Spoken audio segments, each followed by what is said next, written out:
hali ya hewa ya siku hizi, masika ni kama vuli. Zamani kulikuwa na mvua mwezi huu ambayo haifai hata utoke nje. Lakini kwa siku hizi, hapana. Ni jua tu.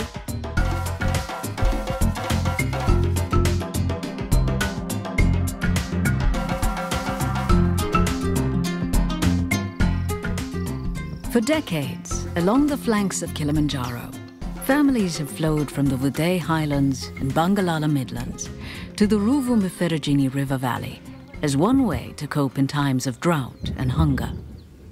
As in any family, the decision to move is rarely an easy one.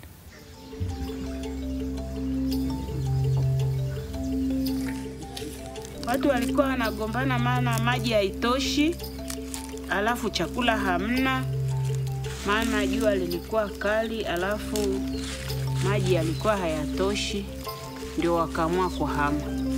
Sisi tukawa tunabaki kwa ajili ya familia ile inayosoma. Hilo ndio tatizo la kule. Wanalima wanavuna, lakini nao maendeleo ya shule hamna. Na sisi huku kilichotubakisha huku ni kwa ajili ya shule. Aminieli John Msuya lives in the highlands of Vudee. Her husband moved to the Ruvu-Mferejini Valley to farm and bring their family food, until he became ill. Ameugua sasa hapa akafariki. Lakini tangu afariki, mimi nalima mwenyewe na watoto wangu. Huyu ni mjukuu wa watoto wa kike. Mama yake huyu yuko Dar es Salaam. Nakaa na mjukuu. Ili nimpate wa kunichotea maji. Many families who moved to the river valley were able to avoid hunger and build better lives.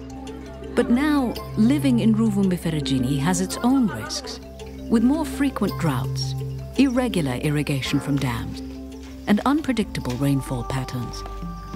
Mimi nikitoka mlimani, nilifuata maji kwenye ile bonde la Ruvu.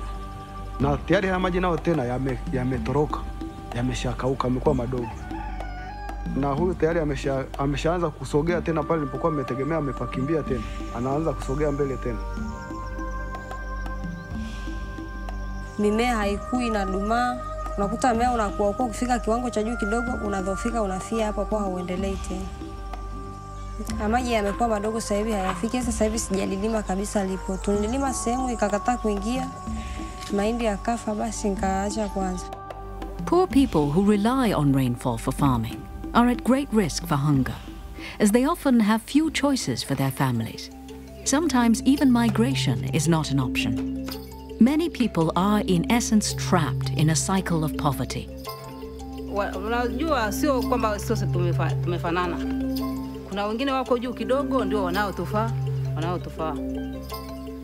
Wanatutafuta, tunaenda kwa hata kama ni kufagia mazizi, tunafagia, tunapewa, tunapata kula, tunaishi. Mvua ikishakatika hatuna la kufanya. Tunabaki hivyo hivyo, Mungu anatusaidia hivyo hivyo jinsi atakavyotusaidia. Tuna mahali wa kwenda si. And not everyone wants to move. They're connected to their land, their families and friends, and the places they call home. Instead, they want better knowledge, stronger choices, and real solutions. Solutions that build on their skills and strengths, and ensure food security for their families, no matter how or where the rain falls. Kutoka mimi sitaki. Hapana. Nataka nikae nyumbani kwangu nifanye shughuli zangu.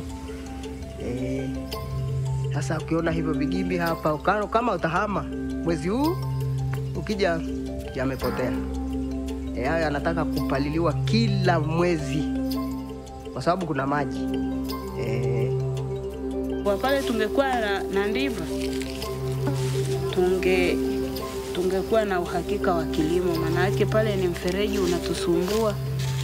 Maana yake tunategemea mvua. Mvua ikinyesha ndio kunakuwa na mabadiliko.